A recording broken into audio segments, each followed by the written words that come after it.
तो पहली बात सीखनी है पढ़ाई, दूसरी बात सीखनी है अपने समाज का साथ देना। पीछे कोई भी हट सकता है।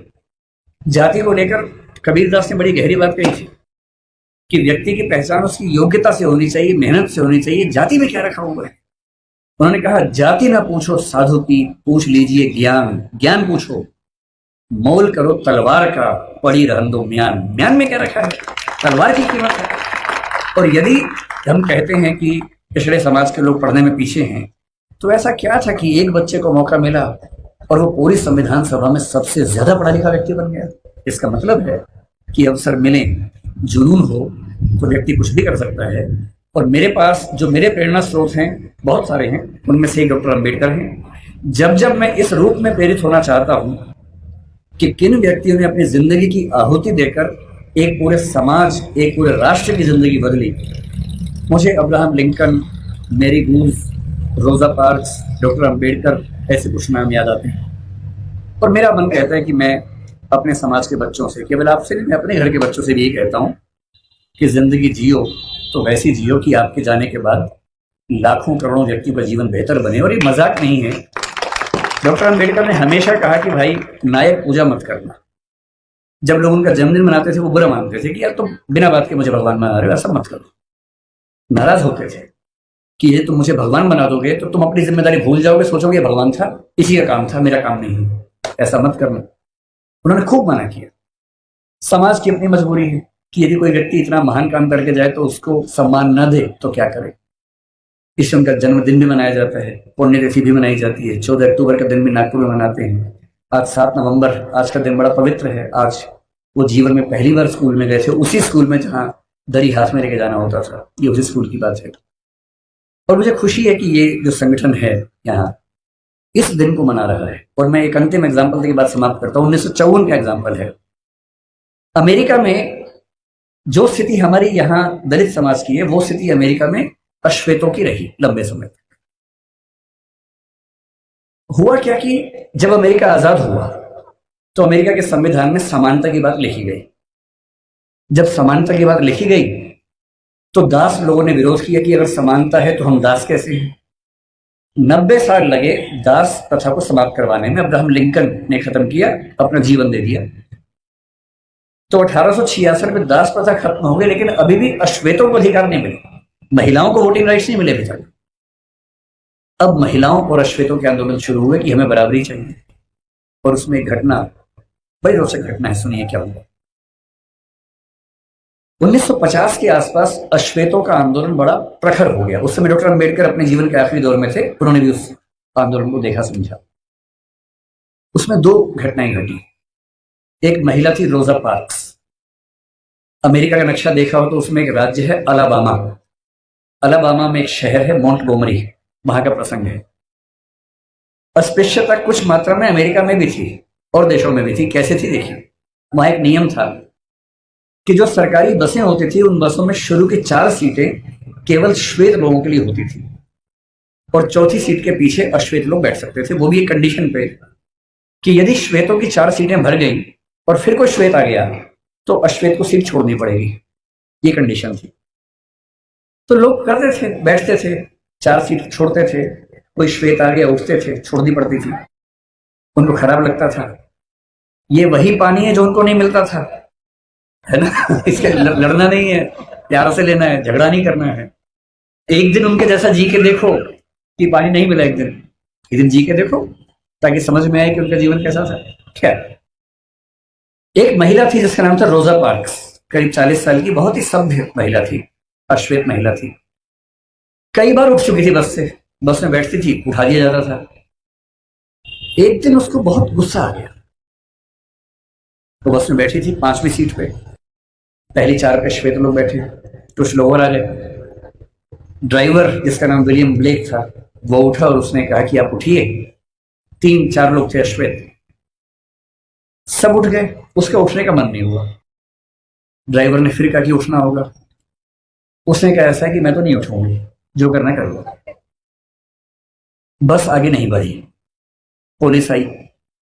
उस महिला का नाम रोजा पार्क्स था, कभी सर्च कीजिएगा नेट पर पता लगेगा। उसे गिरफ्तार किया गया, जेल में डाला गया। पूरे अमेरिका के उस राज्य के अश्वेत, यहां तक कि मार्टिन लूथर किंग जूनियर जो उस समय काफी प्रसिद्ध नेता थे, वो भी इस आंदोलन में शामिल हो गए।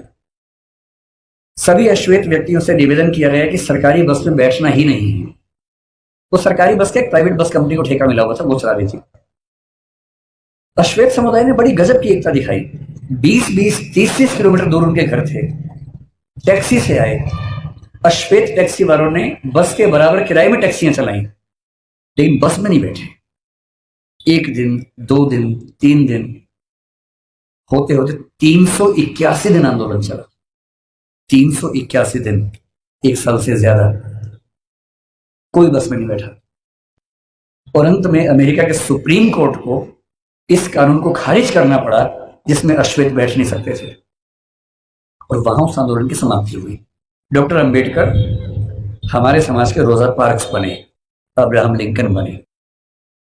और अगर आपको लगता हो कि आपका जीवन खराब है, एक और घटना से अंतिम बात करके समझ लें।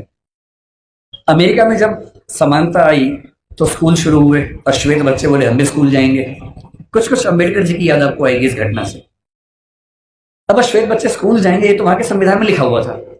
तो वहां की सरकारों ने क्या रास्ता निकाला, कुछ स्कूल श्वेतों के लिए, कुछ अश्वेतों के लिए बना दिए। मामला सुप्रीम कोर्ट में गया कि भाई ये क्या समानता है, हम भी उसी स्कूल में पढ़ेंगे।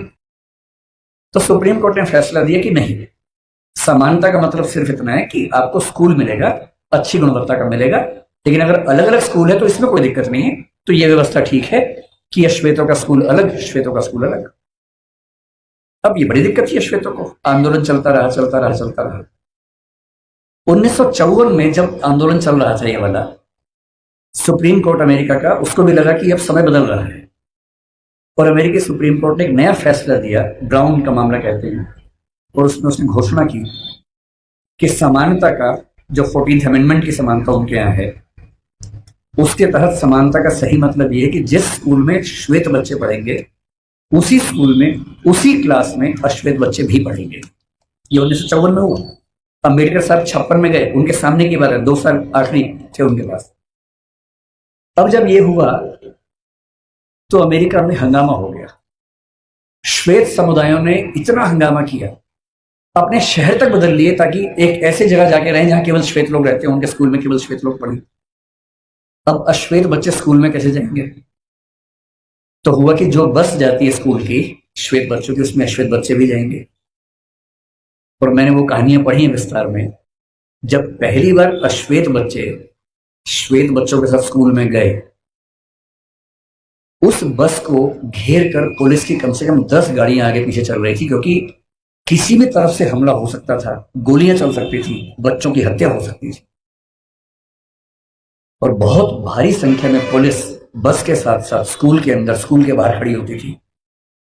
और अमेरिकी समाज को लगभग 70-80 साल लगे हैं।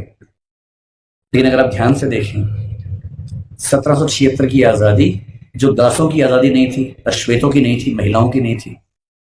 1866 में दासों की मुक्ति जो महिलाओं की नहीं थी, अश्वेतों की नहीं थी।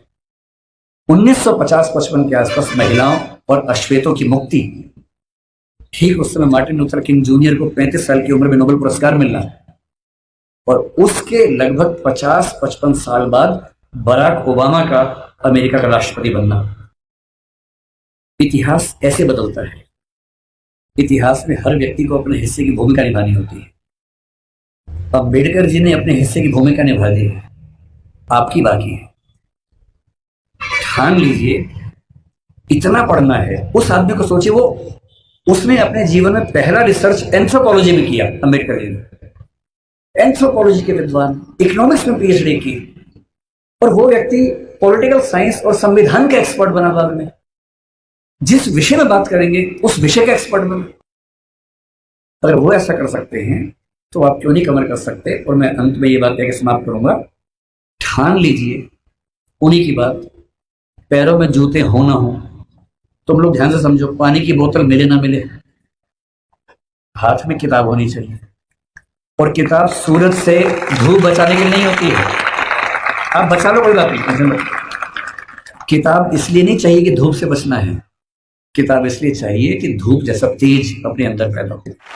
और एक बहुत प्रसिद्ध विचारक हुए सफदर हाशमी।